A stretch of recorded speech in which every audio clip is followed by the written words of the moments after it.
अखिलेश जी कानपुर से।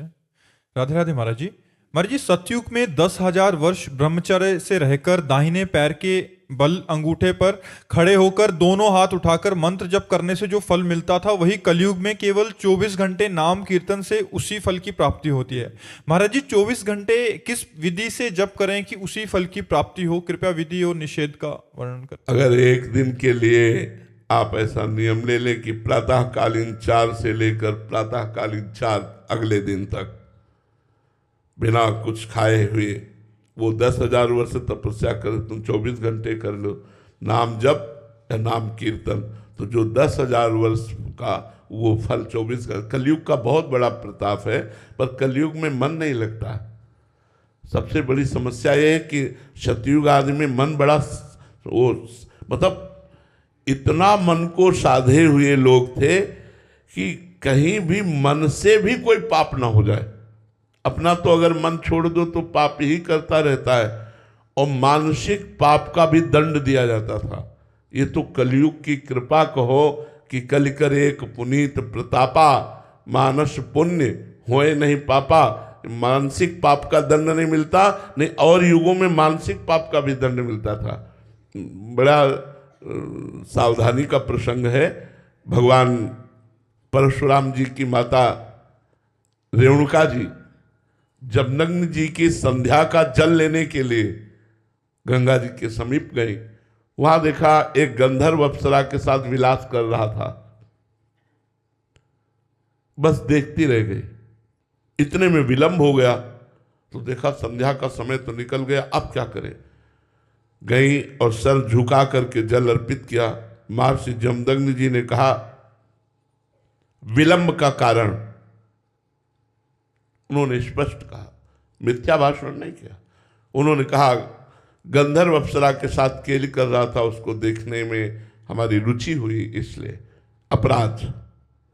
एक पतिव्रता होकर दूसरे पुरुष के विलास को देखकर तुम्हारे मन में रुचि उत्पन्न हुई, इसलिए तुम दंडनीय हो, अपराधी हो, तुम्हें दंड मिलेगा।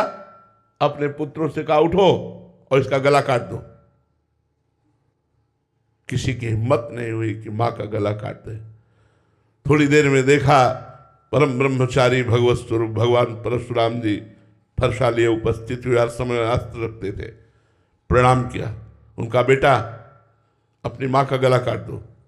प्रश्न नहीं किया, तुरंत काट दिया। अपने भाइयों का गला काट दो, प्रश्न नहीं किया, तुरंत काट दिया। बोले मैं बहुत प्रसन्न हूं, वरदान मांगो।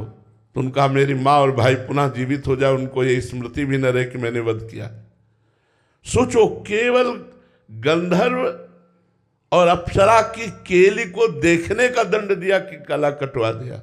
आज यहाँ क्या हालत है। भारत है ये धर्म भूमि है, ये ऋषियों की भूमि है। तो कलयुग में मन को समाहित करना बड़ा कठिन है। 24 घंटे मन को एक मंत्र में लगाना, एक नाम में लगाना।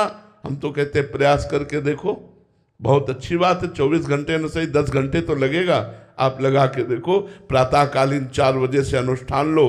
एक दिन भोजन नहीं पाएगा, जल नहीं पिएगा तो कोई मरेगा नहीं। 24 घंटे आज प्रातःकालीन 4 बजे से कल प्रातःकालीन 4 बजे तक मंत्रानुष्ठान। लघु शंका कराए, आचमन किया, पवित्र होकर फिर बैठ गए और जब करके देखो, आतंक मचा देगा। मन बड़ा बदमाश है, बड़ा बदमाश है। एक क्षण में नजारे कहाँ से कहाँ ले जाता है। कलयुग में ये सुविधा तो है, लेकिन है बहुत कठिन। मन बड़ा पवित्र है, इसलिए भगवान में नहीं लगता। पूरा जीवन हो गया यार संभालते हुए, फिर भी जरा सा चूक करो तो भगवान का विस्मरण कर बैठता है। संसार के किसी भी दृश्य में राजी हो जाता है। बड़ा मतलब बड़ा विचित्र है। हम तो इसीलिए कहते हैं कि नाम जप करो, अपने कर्तव्य का पालन करो, क्योंकि साधना करके भगवत प्राप्ति करना बहुत कठिन है। वो हम सब लोग देख रहे हैं, अपने लोग देख रहे हैं। आप उचित धर्म पूर्वक विषयों का सेवन करो, नाम जप करो, अपने कर्तव्य का पालन करो, इसी से भगवत प्राप्ति हो जाएगी।